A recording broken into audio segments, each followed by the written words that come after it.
कैसे हैं आप सब। स्वागत है आप सबका आपका अपना चैनल वरुण चौबे सर पे। आज हम आप लोगों के लिए इनऑर्गेनिक बीएससी थर्ड ईयर का ऑर्गेनोमेटालिक कंपाउंड पढ़ाना स्टार्ट करेंगे। छोटे छोटे टुकड़ों में आपको रोज़ वीडियो प्रोवाइड की जाएगी। चलिए देखते हैं ऑर्गेनोमेटालिक कंपाउंड क्या होता है।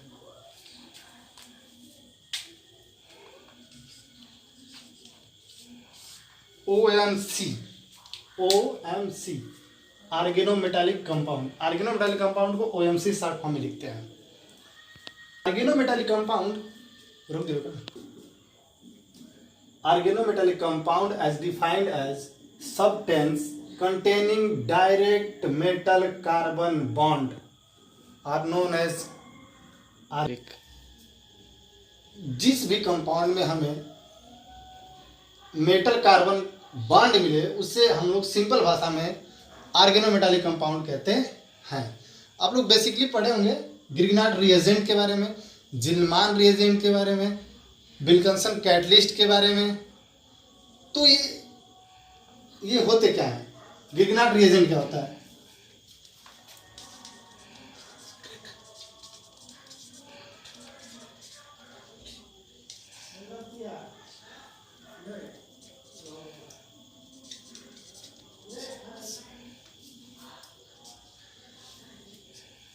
RMgX, R यानी कोई मेथिल ग्रुप, Mg एक मेटल है और X यानी हाइड्रोजन ग्रुप।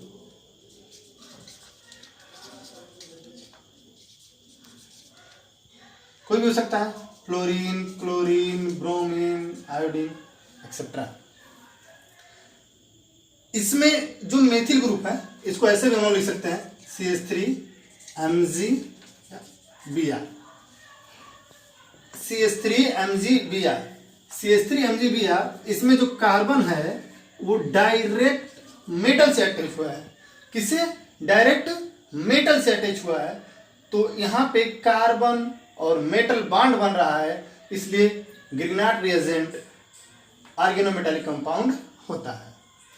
और एक जिल्मान रिएजेंट आता है, एक जिल्मान रिएजेंट, इसे मिटा दें, रुक दो, लिख लीजिए आप लोग इसको।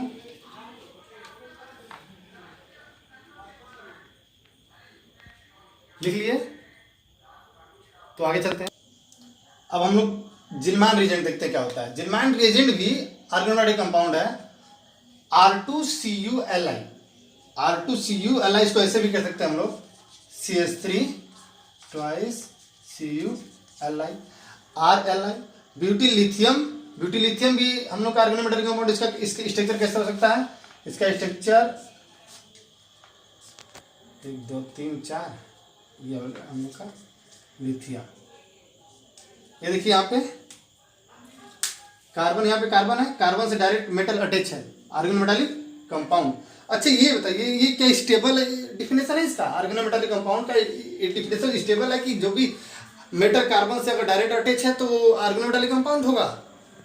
नहीं, ये रिजिड स्टेबल डिफिनेशन नहीं है कि हर एक जगह पे हर एक कंडीशन में ये रूल फॉलो नहीं होगा कि अगर मेटल ही कार्बन से अटैच है तो ऑर्गेनोमेटालिक कंपाउंड होगा। फॉर एग्जाम्पल, एक हम लोग के पास एग्जाम्पल है इसका, NaCN। यहां पे देखिए सोडियम एक मेटल है और Cn इसमें कार्बन मेटल से अटैच है, बट ये ऑर्गेनोमेटालिक कंपाउंड नहीं होता है। ये ऑर्गेनोमेटालिक कंपाउंड नहीं होता है। क्यों नहीं होता है?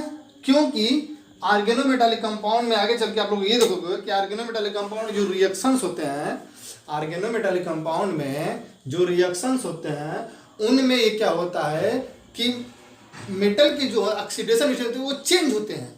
रिएक्शन में ऑक्सीडेशन स्टेट चेंज होते हैं, बट यहाँ क्या है, सोडियम के ऊपर +1 चार्ज होता है और +1 से +3 होने के कंडीशन में ये ऑर्गेनोमेटालिक कंपाउंड शो करेगा। बट ऐसा नहीं होगा क्योंकि 1s2 2s2 2p 4। अभी तो सोडियम प्लस का यही होगा। अब इसको ये बनने के लिए यहाँ से 2 ले जाना पड़ेगा, जो कि ये स्टेबिलिटी नहीं हो शो करेगी। अभी तो ये स्टेबिलिटी है ना, ये तो आवर साड़ी के 0 ग्रुप का एलिमेंट हो गया, नोबेल गैस हो गया, स्टेबल है। इसलिए हम लोग का हर एक कंडीशन में सोडियम साइनाइड या कोई भी मेटल कार्बन से अटैच है, ये फिक्स नहीं होता। ये नहीं कहा जा सकता कि मेटल कार्बन से अटैच होने पे, डायरेक्ट अटैच होने पे वो ऑर्गेनोमेटालिक कंपाउंड शो करेगा। हाँ, बेसिकली डिफिनेशन यही है। बेसिकली डिफिनेशन यही है कि कोई भी मेटल अगर कार्बन से डायरेक्टली अटैच है तो ऑर्गेनोमेटालिक कंपाउंड शो करता है। ऐसे एक है आता विल्किंसन कैटलिस्ट। विल्किंसन कैटलिस्ट में कोई कार्बन है ही, अभी दिखाते हैं उसको भी आप लोगों को। विल्किंसन कैटलिस्ट में कोई कार्बन नहीं है, बट एक कैटलिटिक साइकिल के दौरान उसमें एक ऐसा स्टेप आता है जहां पे उसमें कार्बन मेटल से अटैच हो जाता है, जिसके कारण वो शो करता है ऑर्गेनोमेटालिक कंपाउंड। अभी दिखाते हैं, इसको लिख लीजिए। Wilkinson catalyst, Wilkinson catalyst RHPPS3 Cl। अब इसमें कोई भी मेटल कार्बन से ऐड नहीं है, अटैच नहीं है, फिर भी ये ऑर्गेनोमेटालिक कंपाउंड शो करता है। इसका स्ट्रक्चर ये होता है,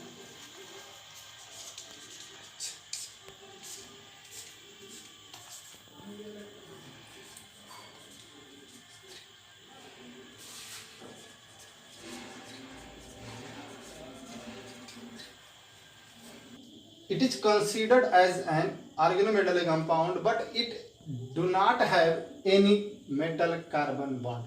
इसको हम लोग ऑर्गेनोमेटालिक कंपाउंड में कंसीडर करेंगे, लेकिन इसमें कोई भी मेटल कार्बन बॉन्ड नहीं है।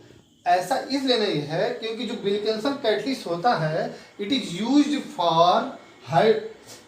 For hydrogenation of alkene and alkynes. जब एल्कीन या एल्काइन का हम लोग हाइड्रोजिनेशन कराते हैं तो हमें ये हम लोग का रिएक्शन रीजन ये है कि जब हम लोग ये रिएक्शन कराते हैं तो एक ऐसा स्टेज आता है जिस समय RH जो होता है मेटल, RH जो मेटल कार्बन से जुड़ जाता है, अटैच हो जाता है।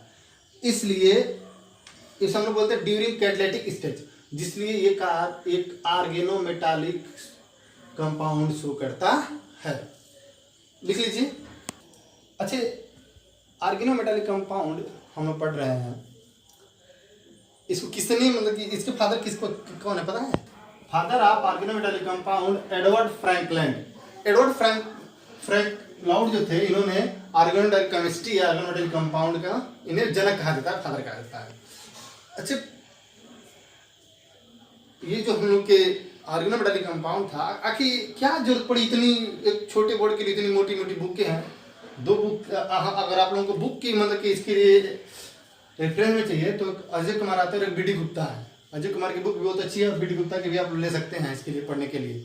बाकी तो हम ही हैं, कोई दिक्कत नहीं है। अब फर्स्ट ऑर्गेनोमेटालिक जो कंपाउंड था फॉर ट्रांजिशन मेटल के लिए वो जीसस सॉल्ट था।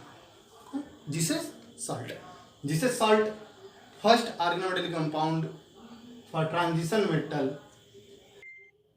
First organometallic compound of transition metal और जीसस सॉल्ट को हम लोग फर्स्ट ऑर्गेनोमेटालिक ट्रांजिशन मेटल के होता है। और first main group of element of organometallic compound is cacodyl oxide, arsenic oxygen, arsenic CH3 बच्चा ठीक है, दिख रहा है ना? ओके, ये इंट्रोडक्शन था ऑर्गेनोमेटालिक कंपाउंड का। अब ऑर्गेनोमेटालिक कंपाउंड में हम लोग नेक्स्ट वीडियो में पढ़ेंगे हैप्टिसिटी। जैसा कि आप लोग को पता होगा, आपका अपना चरण वरुण चौबे सर पे पर डे 2 वीडियो आप लोगों के लिए BSc first year, second year and third year की organic, inorganic and physical chemistry की अपलोड होती रहेगी। 9th, 10th, 11th, 12th की भी केमिस्ट्री, फिजिक्स एंड मैथमेटिक्स की वीडियो हम लोग बहुत जल्दी ही अपलोड करेंगे, जिससे आप लोग को सुविधाएं हो। एक और बात बच्चों, एक स्पेशल बात यह है कि हम लोग यहाँ पे IIT जैम की स्पेशल क्लास चलाएंगे, जो कि एकदम फ्री रहेगी, मुफ्त रहेगी आप सब लोगों के लिए। बस आप लोग लाइक और सब्सक्राइब करना ना भूलें, शेयर भी करते रहिएगा।